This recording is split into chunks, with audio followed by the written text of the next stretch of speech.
ایک صحابی تھے جوان 12-14 سال عمر، عشق لگا سی کھیڑا کھیڑ دینو 12-14 سال عمر تو ہر وقت حضور کے پاس رہتے تھے۔ صحابہ کہتے ہیں ہم نے سوچا ہر وقت ہی رہتا ہے۔ ایک دن نبی پاک صلی اللہ علیہ وسلم نے کہا ان کو ذرا بتاؤں تو صحیح ہے مجھ سے پیار کتنا کرتا ہے۔ صحابہ کو تجربہ کرانے کے لیے حضور نے اس سے کہا مجھ سے پیار کرتے ہو؟ اس نے کہا بیبا آپ کو پتہ ہی ہے سارا۔ تو حضور نے فرمایا جاؤ اپنے باپ کی گردن کاٹ کے لاؤ۔ کس کی؟ اوکھا جے بابا کام، ہاں اپنے باپ کی گردن کاٹ کے لاؤ۔ 12-14 سال عمر، چھلانگ لگائی۔ مسجد نبوی کے دروازے پر مولا علی شیر خدا کھڑے تھے، ان کی گردن میں تیر کمان تلوار تھی، کھینچی تلوار، اور جب دوڑے نا جذبات میں تو حضور نے فرمایا اسے پکڑ لاؤ، اس نے سچ مچ کاٹ کے لے آنی ہے، لے آؤ پکڑ کے۔ عاشق نزاکت جانتے ہیں۔ حضرت طلحہ بن برا بیمار ہو گئے، بیمار، دن میں 2 دفعہ میرے نبی تیمارداری کرنے جاتے، 2 دفعہ۔ اللہ کرے وہ بیماری میں ہی آ جائے۔ چر ہویا میں ترلے لیندیاں کدی موڑ میرے ول واگاں، خواب میری وچ ایک وار جہاں میں ساری عمر نہ جاگاں۔ نبی پاک صلی اللہ علیہ وسلم 2 دفعہ تیمارداری کرنے جاتے، 2 دفعہ دن، 2 دفعہ حضور پتہ لے۔ ایک دن حضور شام کو گئے، ان کا ماتھا چوما تو حضور کی آنکھوں میں آنسو آ گئے۔ پھر میرے حبیب پاک نے ان کے والد کو کونے میں بلایا، کوئی بات کہی، باپ بھی رونے لگے۔ حضور نے پھر پیار کیا، چلے گئے۔ حضرت طلحہ اپنے ابا جی سے کہنے لگے حضور کیا کہہ کے گئے ہیں؟ کہا بیٹے کچھ نہیں۔ کہا نہیں مجھے بتائیں، کچھ نہیں، رشتہ ہی بڑا نازک، نہیں بتائیں۔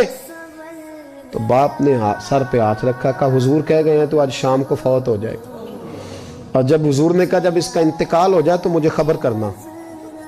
والد کو چارپائی پہ بٹھا کے تو حضرت طلحہ نے ہاتھ پکڑ لیا۔ عشق تے اگ دوویں ایک برابر، پر عشق دا سیک ودھیرا، اگ تے ساڑے ککھ تے کانے، عشق ساڑے تن میرا، او اگ دا دارو می تے پانی، مینوں کوئی دسے عشق دا دارو کیڑا، بلے شاہ اتھے کچھ نہیں بچدا جتھے عشق ہوراں دا ڈیرا۔ ہاتھ پکڑا باپ کا اور کہنے لگے ابا جی ایک وعدہ کرو، رات کو جب میں فوت ہو جاؤں تو نبی پاک کو اطلاع نہیں دینی، خبر۔ کہا بیٹے حضور کہہ گئے ہیں دینی ہے، تو کہتا نہیں دینی، کیوں؟ عاشق نزاکت جانتے ہیں، اگرچہ 12-14 سال عمر تھی پر عشق پکا تھا نا، نزاکت سمجھتے تھے۔ کہنے لگے ابا جی جن گلیوں سے حضور نے گزر کے آنا ہے وہ یہودیوں کی گلیاں ہیں، ایسا نہ ہو میرے جنازے کی خاطر حضور گزرے اور کوئی میرے نبی کو تکلیف دے دے، اس لیے خبر نہیں کرنی مصطفیٰ کو، آپ جنازہ پڑھ کے دفنا دینا۔ رات کو انتقال ہوا، باپ نے جنازہ پڑھا، دفن کیا، سارا کچھ جاننے والے رسول آئے۔ کہا مجھے بتایا کیوں نہیں؟